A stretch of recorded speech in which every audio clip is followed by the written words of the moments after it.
আমি বাঙালি হিসেবে আজকে লজ্জিত, কারণ আমি বাংলাদেশের মতো একটা নিকৃষ্ট দেশে জন্মগ্রহণ করেছি, এই জন্য আমি লজ্জিত। গত কয়েক মাসে নিউজে দেখলাম প্রায় 400 শিশু ধর্ষণ হয়েছে, তার কোনো বিচার হয়নি। গত 2 দিন আগে যে রামিসার যে তথ্য পুরো নেট দুনিয়ায় তোলপাড়, তাকে ধর্ষণ করা হয়েছে, গলা কেটে হত্যা করা হয়েছে, এর সুষ্ঠু বিচার কখন হবে কি হবে না জানি না। এর আগে যে কত এই যে আসিয়ার যে ধর্ষণ হইলো, কোনো কিন্তু বিচার হয় নাই।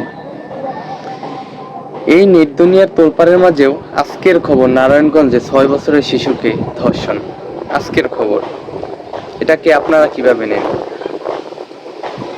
একজন ধর্ষককে যদি জনসম্মুখে যদি তাকে বিচার করা হয়, তাকে যদি তার সেই ন্যায্য শাস্তিকে যদি দেওয়া হয়, তাহলে আমার বিশ্বাস কোনো দর্শক একবার অন্যায় কাজ করতে গেলে সে 7বার ভাববে সে করবে কি করবে না, তার বুকের ভিতরে কম্পন উঠে যাবে। আর আমি এই জন্যই লজ্জিত যে আমরা আসলে এই ধর্ষিত জাতির ভিতরে একজন। আমরা ধর্ষক লালন পালন করি, ধর্ষকের কোনো বিচার নাই। এদেশে বিচার হয় জুতা চোরের, এদেশে বিচার হয় কোনো সামান্য কোনো সামান্য কিছুর বিচার হয়।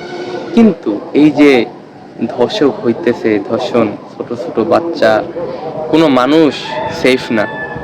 আপনারা খেয়াল করবেন, একজন মানুষ যাবে, একটা মেয়ে রাস্তা দিয়ে হেঁটে যাবে, সে কি সেফ? আমি পুরুষ হিসাবেই তো আমি লজ্জিত। কি আর বলবো, কিছু বলার নাই। কতদিন যে এইভাবে থাকবে এই দেশ? ধর্ষকের শাস্তি যতদিন পর্যন্ত এইভাবে জনসম্মুখে না দেওয়া হবে, ততদিন পর্যন্ত বাংলাদেশ এইভাবেই চলতে থাকবে। আমি লজ্জিত।